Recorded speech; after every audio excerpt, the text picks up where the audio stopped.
고백을 가지고 서로 한번 인사했으면 좋겠습니다. 주님과 함께 갑시다. 네, 서로 주님과 함께 갑시다. 예, 맞습니다. 찬양을 하면서 멜로디온이 쓰이는 건 제가 처음 봤습니다. 예, 멜로디온이. 예? 다음에는 뭐 피리를 갖고 아니면 트라이앵글 그런 거죠. 예? 예. 근데 더 재밌는 거는요, 우리 인규 자매가 키가 좀 크잖아요. 그래가지고 그 키를 꾸부정하게 내려가시기를 하는데 아주 수고 많았습니다. 참 귀한 찬양 고맙습니다. 저희가 이제 오늘 말씀을 볼 텐데요, 출애굽기 말씀을 계속 나누도록 하겠습니다. 지난 금요 기도회에 나오지 못하신 분들은 이 이야기가 또 잘 이해는 안 돼, 이해하는데 조금 어려움은 없을 것 같습니다. 어려움은 없을 것 같은데, 그래도 연이어서 계속 하는 이야기여서 그 금요기도에 오셔서 말씀 들으셨던 분들은 조금 더 이해하시기에 좀 편할 수 있으리라 생각합니다. 제가 이렇게 말씀드리는 것은 금요기도에 나오시라 이렇게 말씀을 드리는 것입니다. 꼭 나오셔서 같이 기도하고, 오늘 우리 문상도 목사님께서도 말씀해 주셨지만 성령 안에서 끝까지 하나님의 뜻을 구하고, 그리고 삶에 대한 부분들을 감당해낼 수 있는 건 기도함을 통해서 얻을 수 있습니다. 꼭 기도하는 일에 힘쓰시기를 바라겠습니다. 기도하지 않으면 죽은 시체와 같습니다. 꼭 기도하셔서 생명력 있는 그리스도인의 삶을 하나님 앞에 살아가기를 다시 한번 축원합니다. 오늘 말씀 보면은요, 17장에서 이야기는 마실 물이 없어가지고 이제 원망하고 불평하는 그들에게 하나님께서 마실 물을 허락해 주십니다. 그리고 바로 이어서 이스라엘이 애굽에서 나와가지고 첫 번째 전쟁을 하게 되는데 아말렉하고의 전쟁을 하게 되죠. 아말렉하고의 전쟁에서도 모세가 손을 들면 이기고, 그리고 모세가 손을 내리면 지고, 뭐 이러한 사건 잘 아실 것입니다. 그 일들을 통해서 우리에게 말씀해주고 있는 것은 모세가 예수 그리스도를 예표하고 있기 때문에 지금도 우리가 사실 이렇게 하나님의 사람으로 살아갈 수 있는 것은 예수 그리스도의 중보로 인하여서 우리가 살아갈 수 있다는 것이죠. 예수 그리스도께서 하나님 보좌 우편에 앉으셔서 지금도 우리를 위해 친히 간구하시는 분이십니다. 그분 때문에 사실 우리가 이렇게 살아가고 있는 것입니다. 이런 그 내용들을 가지고 17장에서 주님께서 우리에게 말씀해 주시는데, 이 전쟁을 하고 나면 그 다음에는 조금의 숨 돌릴 여유가 있지 않습니까? 조금의 휴식을 취할 수 있는 이 시간이었는데, 이때에 하나님께서 모세에게 반가운 만남을 갖게 하십니다. 그 반가운 만남이라는 게 뭐냐니까, 장인 이드로가 모세의 아내 십보라와 두 아들을 데리고 모세가 있는 그 진영에 오게 되었다는 것이죠. 서로 떨어져 있었던 그들이 서로 반갑게 만남을 가질 수 있었고요. 그리고 그 만남 속에서 첫 번째로 이야기 되어지는 내용들이 무엇인가 했더니, 바로 하나님께서 행하신 일이 어떠한 일이었는가에 대한 내용들을 서로 나누는 그러한 시간들을 보냈다는 것입니다. 그들이 인간적으로 만남을 갖고 오랫동안 헤어져 있어서 그들의 어떤 형편을 묻고, 그리고 그 만남 속에서 그 가족애를 느끼고, 뭐 이런 것도 참 중요한데, 오늘 말씀에 보면 7절에 보면 모세가 나가서 그 장인을 맞아 절하고 그에게 입 맞추고 그들이 서로 문안하고 함께 장막에 들어가서 무엇을 했는가? 장막에 들어가서 무엇을 했는가 하니까 8절에 우리 한번 다 같이 읽어볼까요? 8절 다 같이 시작. 모세가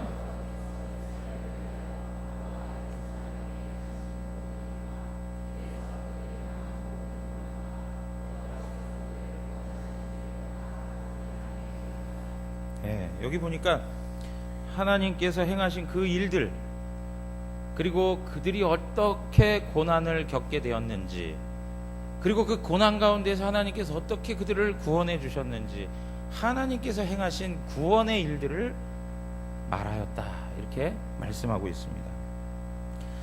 이 장인 이드로는 모세가 이렇게 이야기해 주기 전에도 이 사실에 대해서 간접적으로나마 듣고 있었다는 것을 우린 이 출애굽기 18장 1절을 통해서 알 수가 있습니다. 1절에 보면 모세의 장인이며 미디안 제사장인 이드로가 하나님이 모세에게와 자기 백성 이스라엘에게 하신 일, 곧 여호와께서 이스라엘을 애굽에서 인도하여 내신 모든 일을 들으니라, 이렇게 얘기했습니다. 그러니까 이스라엘을 통해서 역사하신 그 하나님의 구원 역사가 얼마나 사람들에게 놀라운 일들이었는지, 굉장한 소식이었던 것을 우리는 볼 수가 있습니다. 그런데 그렇게 간접적으로, 그렇게 소문으로 들었던 그 이야기들을 이제 모세를 만나게 되고 모세의 입을 통해서 구체적으로 하나님께서 어떻게 행하셨는지에 대해서 듣게 되는 것입니다.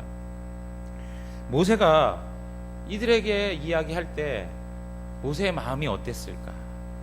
좀 전에 아말렉하고의 전쟁을 경험한 그 모세로서는 굉장히 흥분된 마음을 가지고 하나님께서 그들을 인생 가운데, 그들의 공동체 가운데 행하신 일들에 대하여서 정말 감사하면서 그 이야기를 나눴을 거예요. 제가 예전에 이제 거지 전도를 우리 청년들 시켜가지고 한 7팀으로 나눠가지고 한 곳에 집중해서 한 일주일 만에 만나는데요. 그날 저녁에 모여가지고 서로 있었던 하나님의 살아계신 역사들을 한번 이야기해보자 했더니 나와가지고 끊임없이 이야기하는 거예요. 하나님이 어떻게 구체적으로 인도하시고 은혜를 주시고 하나님이 그 전도의 현장에 어떻게 역사하셨는지를 그냥 와서 이야기하는데 얼마나 흥분된 마음을 가지고 이야기하는지, 아직도 그 감격이 그들 마음 가운데 충만히 있는 것을 볼 수 있었어요. 그런데 여러분 보세요. 모세는 얼마나 더 했을까요? 그 마음이라는 것이. 모세는 하나님께서 허락하신 구원과 은혜와 이런 모든 것들을 그 자녀들에게, 그 아내에게, 그 장인에게 전부 설명하는 거예요. 사랑하는 성도 여러분, 하나님께서 허락한 구원의 은혜, 하나님이 나를 어떻게 구체적으로 사랑하시고 내 인생 가운데 어떻게 역사하셨는지를 알면 가만히 있을 수가 없는 것이죠. 모세처럼 장막에 들어가가지고 하나님에 대하여서 말을 해줘야 되는 것이죠. 하나님께서 그들 인생 가운데 행하신 일들이 무엇인지를 설명할 수 있는 것이죠. 우리가 이야기하지 않습니까? 저는 구원받았습니다. 내가 하나님의 은혜 가운데 있습니다. 라는 이야기들을 여러 방식 속에서 여러 사람들 안에 그런 고백들을 합니다. 그런데 그 은혜 받은 거에 대하여서 그 은혜를 알지 못하는 사람들에게 증거하는 삶은 살아가지 못한다, 이거예요. 우리가 그 전도할 때 이제 우리가 뭐 예를 들면은요, 전도 초청 주의를 정해놓고 막 전도를 한다든가 아니면 어떤 전도 계획을 세워가지고 이제 막 전도를 하잖아요. 그러면 어떤 성도님들이 저한테 그런 표현을 쓸 때가 있어요. 목사님, 이 사람은 제가 정말 잘 꼬셨습니다. 예? 잘 꼬셔서 데리고 왔다는 거예요. 그 결과적으로 그 얘기하면 마치 느낌이 사기당해서 온 것 같은 느낌이 든단 말이에요. 사기당해서. 예? 오지 못할 때 어떻게 해요? 꼬셔서 왔다는 그런 생각. 예? 복음에 대한 그 영광, 복음에 대한 그 은혜의 놀라움, 예? 그 복음의 복음됨이 무엇인지를 우리가 잘 안다면 사실은 그러한 표현, 그 표현이 어떤 의미인지는 저는 알 수 있어요. 그럼에도 불구하고 우리가 복음에 대하여서 얼만큼 자랑스러워하며 살아가고 있는가, 하나님이 내게 주신 은혜들에 대하여서 얼만큼 그 은혜를 모르고 살아가는 인생들에게 하나님 되심을 설명하고 살아가는가. 우리의 삶의 터전은 사실은 선교 현장입니다. 꼭 이방 민족에게 가서 선교해야 되는 것이 아니라 우리가 머물러 있는 그 삶의 현장, 거기에 하나님의 계획하심이 있고 하나님께서 구원할 백성들이 여전히 있고 하나님의 복음의 말씀을 들어야 할 그 대상들이 분명히 있다는 것이죠. 근데 우리는 그냥 그들과 함께 더불어 살아가면서도 그 영혼에 대한 그 목마름과 그 갈증과 그 배고픔, 영적 궁핍함들에 대해서 우리가 돌아보지 아니한다는 것이죠. 우리는 받는 데가 너무 커요. 오늘 사도 바울이 뭐라고 얘기하냐면 로마서 1장 16절에 가서 보시면 우리 한번 다 같이 읽어보겠습니다. 내가 복음을 부끄러워하지 아니하노니 이 복음은 모든 믿는 자에게 구원을 주시는 하나님의 능력이 됨이라. 먼저는 유대인에게요 그리고 헬라인에게로다. 내가 복음을 부끄러워하지 아니한다. 내가 복음을 자랑스럽게 여긴다 라고 얘기합니다. 우리 안에 뭐 좋은 거 있으면 그거 좋다고 서로 이야기하는 일들 있으세요 없으세요? 있죠. 예? 정말 있단 말이에요. 이거 너무 좋아, 써보니까 너무 탁월해, 예? 너무 훌륭해. 여성도님들 화장품, 예? 야, 이 화장품 써보니까 전에 썼던 거하고 너무 달라. 왜 이렇게 피부에 잘 먹어 들어가는지, 예? 뭐 여러 가지 이야기들 하잖아요. 그래가지고 옆에 있는 사람이 또 그거 그냥 사고 싶은 충동이 생겨나고 말이죠. 서로 심지어는 우리가 어떻습니까? 먹거리가 있으면, 맛있는 집을 알고 있으면 어떻게 해요? 꼭 알리잖아요. 그죠? 네. 몇 시간 가야 먹을 수 있는 곳이에요? 네? 어떤 분은요 3시간씩 찾아가서 먹어요. 3시간씩 찾아가서. 정말로요. 맛있다고, 하도 맛있다고 그러니까 거기에 또 이제 그런가 보다 해가지고 이제 간단 말이에요. 제가 지난번에 한번 대구에 가서 어디 맛있는 데가 없나 그랬더니 TV에 그 백종원 씨가 그 추천하는 식당 한 군데가 있더라고요. 그 칠성시장 골목 안에 있는 단골 식당이라고. 아십니까? 우리 청년들, 우리 성도님들 모르십니까? 아십니까?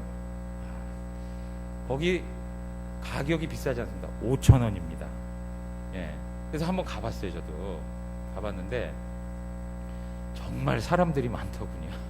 정말 사람들이 많더라고요. 예. 그러니까 그런 어떤 자기가 정말 맛을 봤을 때 그 맛에 대해서 정말 좋았다 그러면 가만히 있지 않잖아요.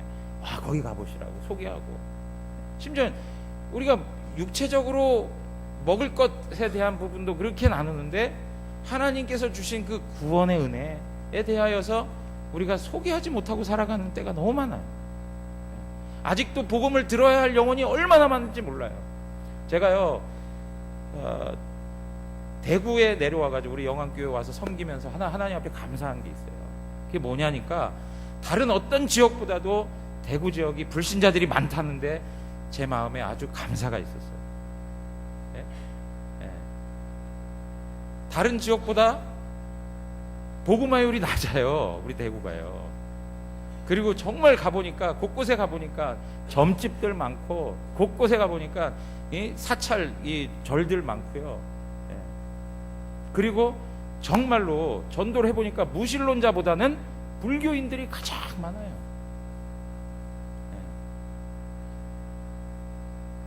그 서울 경기 지역만 해도 가서 복음 전하면 상당수가 무신론자들이 많은데 대구 지역에 와서 하니까 뭐 다니든 안 다니든 거기에 대한 분명한 신념이 있든 없든 간에 대부분 다 뭐라고 얘기하냐면 불교도라고 이야기해요.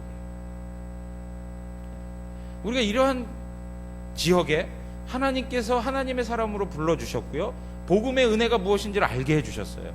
그러면 이 지역으로 하나님께서 살아가게 하시는 것도 뜻이 있는 거고, 그죠? 하나님께서 이 대구 지역에 살아갈 수 있도록 여전히 우리를 이 자리에 묶어두시는 데에도 하나님의 선하신 뜻이 있는 거죠. 무슨 뜻입니까? 아직도 복음을 들어야 할 수많은 영혼들이 있단 말이에요. 그 영혼들에 대한 마음을 품고 하나님 앞에 기도부터 시작하고, 그리고 만나는 대로 섬기고 사랑하고 베풀고, 그리고 복음을 말하셔야 돼요. 복음을 말해야 돼요. 우리 대구 영안교회가 이러한 복음 전도하는 일들 앞에 헌신할 수 있는 교회로 더욱더 하나님 앞에 세워지기를 원합니다. 그런데 무엇보다도요, 제 마음 가운데 하나님 앞에 기도하는 게 있어요. 하나님, 우리 교회가 어린 영혼들 살리는 교회가 되게 해주십시오. 어린 생명들, 주일학교가 그냥 애들로 가득 차가지고 주일학교 아이들 때문에 예배당 좀 넓혀야 되겠습니다, 막 이런 얘기가 나올 수 있도록. 그래야 우리 교회에 또 소망이 있지 않습니까?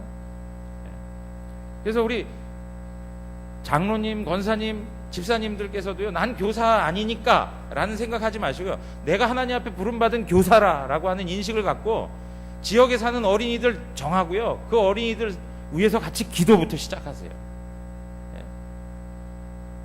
옆집에 사는 아이들, 난 교사 아니니까 이렇게 생각하지 마시고, 동네에 보이는 아이들, 저 아이는 내가 찜했어 해가지고 그 아이를 위해서 계속 기도하세요. 계속 기도하시라고. 제가 지난번에 한번 말씀드렸나요? 제 드렸던 기억이 있는데, 어떤 아이가 있습니다. 여기에 아이가 있는데, 우리 또 모 집사님하고도 또 잘 알게 되는 관계가 있어서, 그 아이가 수요일 날마다 와서 떡볶이를 먹고, 그래서 이제 제가 너 예수 믿어야 된다, 예수 믿고 천국 가자, 자 예배 나와서 하나님 앞에 예배했으면 좋겠다, 교회 나와서. 그리고 그랬어요. 그리고 나서 그 아이가 반응이 그래도 좀 열린 마음으로 이렇게 받아주길래, 그 아이를 아는 집사님에게 제가 다시 한번 부탁을 했어요. 집사님, 그 아이 좀 계속 신경 쓰셔서 교회로 좀 인도해 주시면 좋을 것 같습니다. 그랬더니 집사님 하시는 말씀이, 목사님, 그렇지 않아도요, 그 엄마가 그 아이들을 데리고 뭐 점집을 갔는지 뭔지 모르는데 하여튼 갔는데 그 애는 교회 다녀야 된다고 그랬대요. 그러시는 거예요. 네. 그래가지고 보낼 확률이, 요번에 여름 수련회 같이 가는 겁니까? 예, 같이 가기로 했대요. 예, 같이 가기로 했대요. 그러니까 내가 교사가 아니어도 내가 우리 지역에 보이는 아이들, 예? 그리고 내가 아는 가정들, 그 아이들 놓고 계속 기도해 주세요. 그 아이들 마음에 품고 그들에게 복음을 전해 주세요. 예. 그럼 하나님의 성령께서 역사하시고 그들의 마음을 열어주시고, 하나님이 구원하기로 작정한 영혼이면 하나님께서 우리 가운데 보내주실 줄 믿습니다. 예, 꼭 기도하셔야 돼요. 그런데요, 사도 바울이 그 고린도전서 9장 16절에 이런 말씀을 했습니다. 이 말씀 한 구절을 잘 새기시고 하나님 앞에서 더 복음의 증인으로 좀 더 마음을 두고 살았으면 좋겠습니다. 우리 다 같이 한번 읽겠습니다. 시작. 내가 복음을 전할지라도 자랑할 것이 없음은 내가 부득불 할 일임이라. 만일 복음을 전하지 아니하면 내게 화가 있을 것이로다. 아멘. 복음이 얼마나 중요하면 사도 바울이 이런 고백을 하겠느냐 이거예요. 예. 내게 화가 임할 것 같으니까 난 어쩔 수 없이 내가 화를 당치 않기 위해서 복음을 전해야겠다, 이런 얘기가 아니라 이 복음이 얼마나 중요한지를 말씀하고 있는 거죠. 예. 사도 바울이 가지고 있는 이 고백, 예. 정말 하나님 앞에서 내게 주신 은혜, 내게 주신 사랑, 내 인생 가운데 행하신 하나님의 구원의 역사들, 하나님의 하나님 되심을 그들에게 증거해야 되겠다. 하루라도 내가 그 복음을 증거하지 아니하면 잠을 잘 수 없다라고 하는 그런 의식, 내가 복음을 이야기하지 아니하면 내가 밥 한 그릇 안 먹겠다 하는 그런 마음, 하나님 앞에서 한 영혼에 대한 그 간절한 마음, 그것이 중요하죠. 그 한 영혼을 품는 그 마음이 있는 그곳에 하나님께서 그 영혼들을 보내주시는 거예요. 천하보다 귀한 영혼인데 아무한테나 맡기겠어요, 그죠?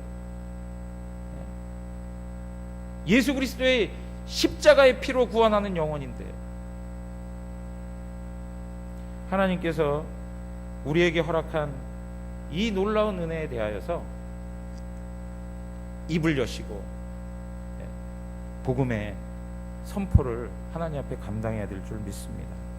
그런데 중요한 것이 있습니다. 뭐냐니까, 우리가 이 복음을 증거할 때에 늘 조심스럽게 생각해야 되는 내용들이 있는데, 그게 뭐냐니까, 모세가 복음을 증거했더니 이 이드로가 그 모세의 말을 듣고 반응하는 모습에서 우리가 그 힌트를 찾을 수 있습니다. 오늘 이드로가 반응하는 모습을 보니까 9절에 기뻐하여 그래요. 기뻐하여. 예, 기뻐하였다. 그리고 10절에 보니까 여호와를 어떻게 했습니까? 어떻게 했습니까? 예, 찬송했습니다. 찬송했어요. 그리고 11절 다 같이 한번 읽겠습니다. 11절 다 같이 읽겠습니다. 이제 내가 알았도다. 여호와는 모든 신보다 크심으로 이스라엘에게 교만하게 행하는 그들을 이기셨도다 하고, 여기에 우리 복음 전도에 중요한 내용이 담겨 있습니다.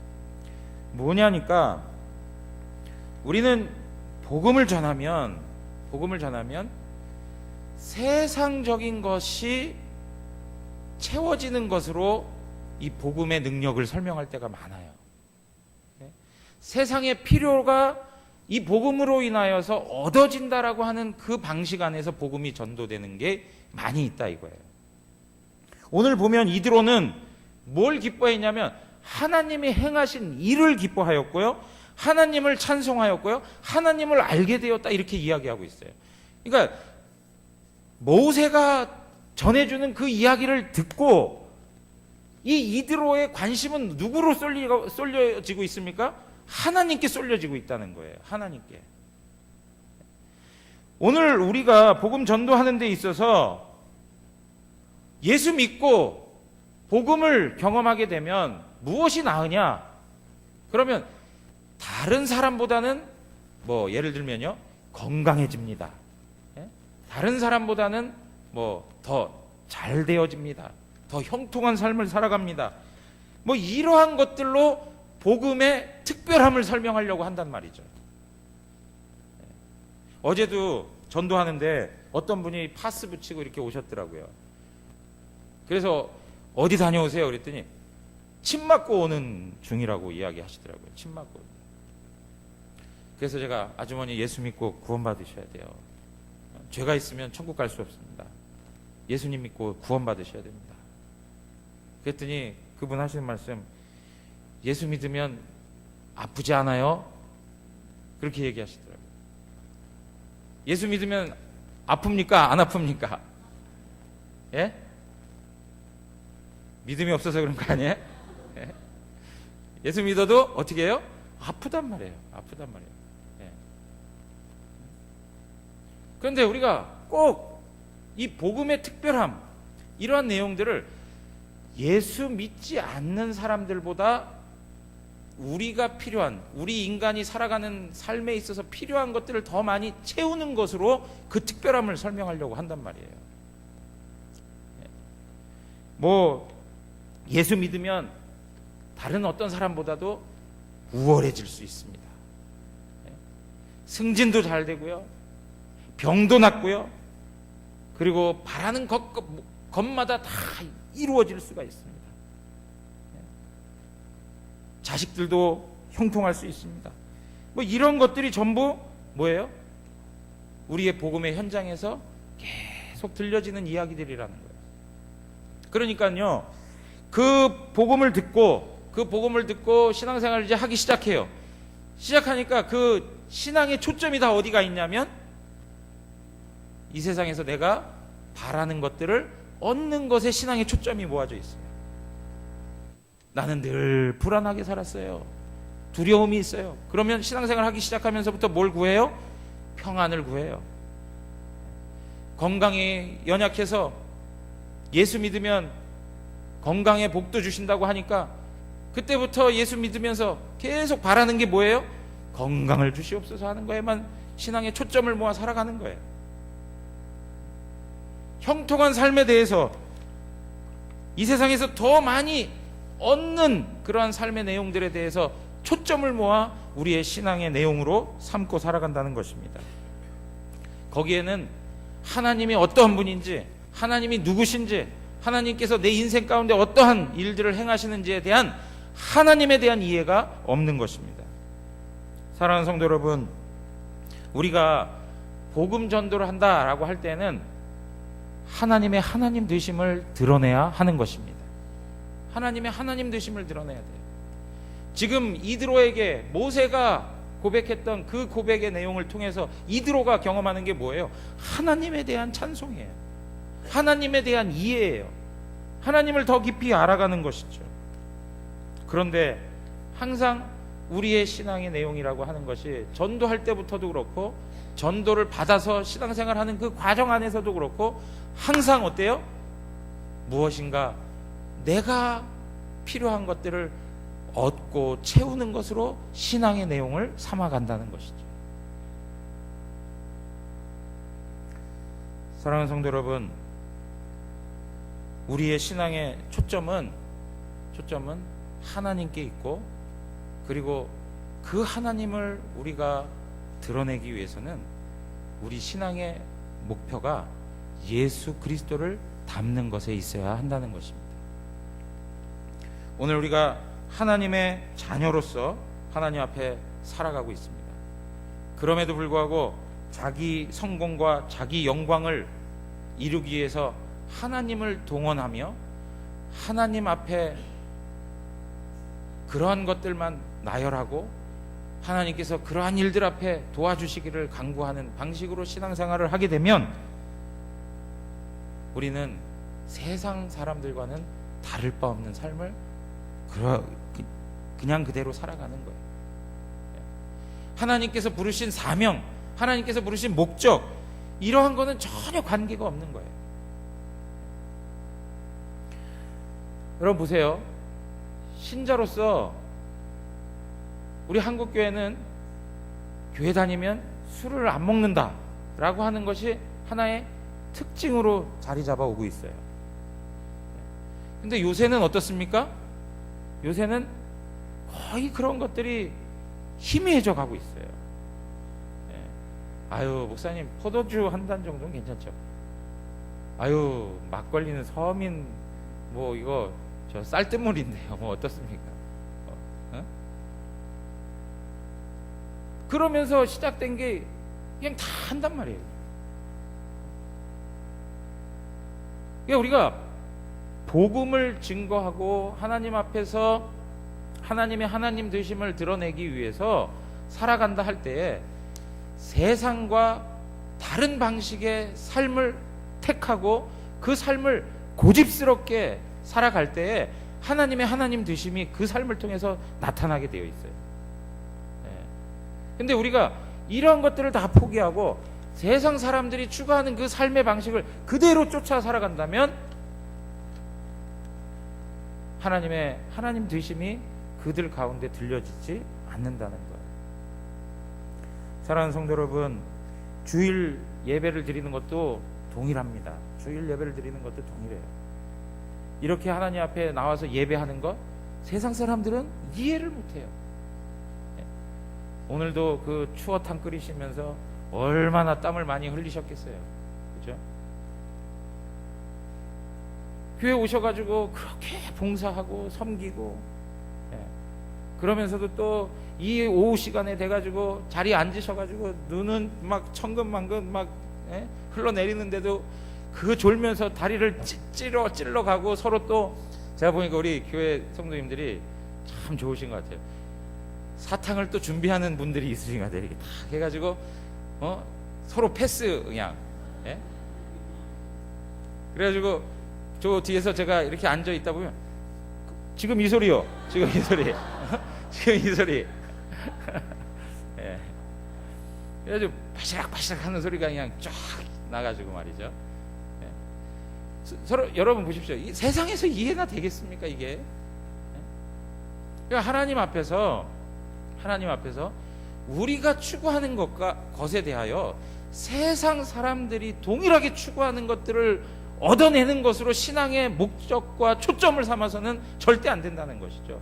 이 세상이 이걸 따라할 수가 없어요. 이 주일날 나와서 이렇게 봉사하고 수고하고 아침부터 예배드리고 서로 교제하고 이렇게 교회 공동체의 삶을 살아가고 있다는 것 자체가 세상이 흉내낼 수가 없는 아주 신자들만이 가지는 독특한 삶의 방식인 거죠.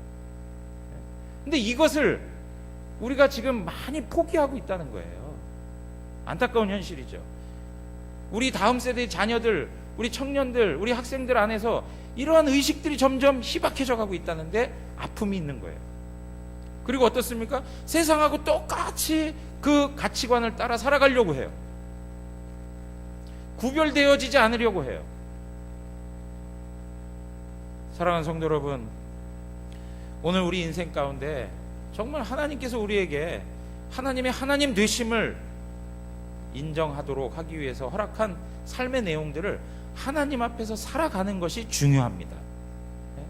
내가 뭘 얼만큼 해가지고 뭔가를 하나님으로부터 받아내고 이거보다도 내가 하나님의 사람으로서 하나님의 그 거룩한 백성으로서의 정체성을 가지고 하나님의 자녀답게 살아가는 게 중요한 문제예요. 그래서 우리가 삶을 살아갈 때 삶이 고되고 짜증스럽고 그리고 화가 나고 막 분노가 일고 하는 그런 때가 왜 없겠습니까? 그죠? 어제도 어떤 집사님 말씀하시는데, 목사님 좀 전에도 그냥 한번 부딪히려다가 그냥 꾹 참고 나왔어요. 막 이런 얘기 하시더라고요. 부딪히는 게 낫습니까? 꾹 참고 나오는 게 낫습니까? 꾹 참고 나오는 게 실력 있는 거예요. 예수님 때문에 참아내는 거예요. 그게 하나님의 사람들이 갖는 거예요. 세상 사람들은 참을 수가 없어요. 분노할 수밖에 없어요. 짜증을 내고 원망하고 남 탓하면서 욕을 해대고 할 수 있어요. 그렇지만 하나님의 자녀이기 때문에, 복음이 무엇인가를 아는 하나님의 사람이기 때문에, 하나님이 내 인생 가운데 두신 목적과 그 삶의 사명이 다른 세상 사람들과는 다르기 때문에 감당해내고 참아내는 거예요. 그것이 우리에게 나타나야 하나님의 하나님 되심이 드러나는 거라 이거예요. 근데 우리는 지금까지 복음 전도한다 그러면 항상 뭐예요? 예수 믿으니까 잘 되더라, 예수 믿으니까 뭐가 생기더라, 예수 믿으니까 자전거 열심히 타고 다녔는데 지금은 아반떼 타고 다니더라, 뭐 그런 거란 말이에요. 그런 게 아니라 예수 믿으니까, 죄송합니다, 정말 개같은 성질이 변화돼서 정말 예수님 마음같이 그렇게 온유하더라, 뭐 이런 것이 나와야 하나님의 하나님 되심이 인정될 거 아니냐 이거죠. 사랑하는 성도 여러분, 오전에 목사님께서 말씀하시면서 성령의 권능, 그것은 증인으로서의 삶을 감당하라고 허락해 주신 거예요. 근데 증인으로서의 삶을 살아가는 게 무엇이냐? 어떤 파워 행세를 하자는 게 아니에요. 뭡니까? 하나님 앞에 철저히 내 자신을 복종시키는 능력이에요. 내 자신이 내 욕심에 따라 살아가는 게 아니고, 내 속에서 일어나는 그 마음의 모습대로 살아가는 게 아니고, 예수의 사람으로 다듬어지고 예수의 사람으로 변화되어져 가는 그 능력을 말하는 것이죠. 오늘 우리의 삶에 이런 하나님의 그 복음의 능력이 온전히 우리 가운데 먼저 나타나기를 원합니다. 그래서 신앙생활 하면은요, 가면 갈수록 더 부드러워지셔야죠. 옆에 계신 분들 보시면서 이렇게 하세요. 참 부드러워지셨습니다. 이렇게 한번 좀 하세요. 예? 참 부드러워지셨습니다. 예? 예, 부드러워져야 되는 거예요. 여유가 있어져야 되는 거예요. 넉넉해져야 되는 거예요. 예. 아, 우리 김 목사 처음에 만났을 때보다 진짜 사람 됐네, 뭐 이렇게 돼야 되는 거예요. 예? 근데 그런 거 안 하고 제가 예수 믿고 하나님 잘 섬겼더니 머리 두 개가 났습니다. 뭐 이런 식으로 지금 우리가 복음 전도의 삶을 살아간단 말이에요. 예? 머리 나면 뭐 합니까? 예? 하나님이 불러가시면 아무것도 아닌 것을, 그렇지 않습니까? 그렇지만 우리의 영혼은 어떻습니까? 세상의 모든 것은 다 지나가되 하나님의 뜻을 행하는 그는 하나님 앞에 영원히 서게 된다 말씀하셨어요. 오늘 우리의 삶에 이러한 신자의 삶이 회복되어지고 빛과 소금으로서의 삶을 온전히 감당해야 될 줄 믿습니다. 마태복음 5장 16절, 마태복음 5장 16절 다 같이 한번 읽겠습니다.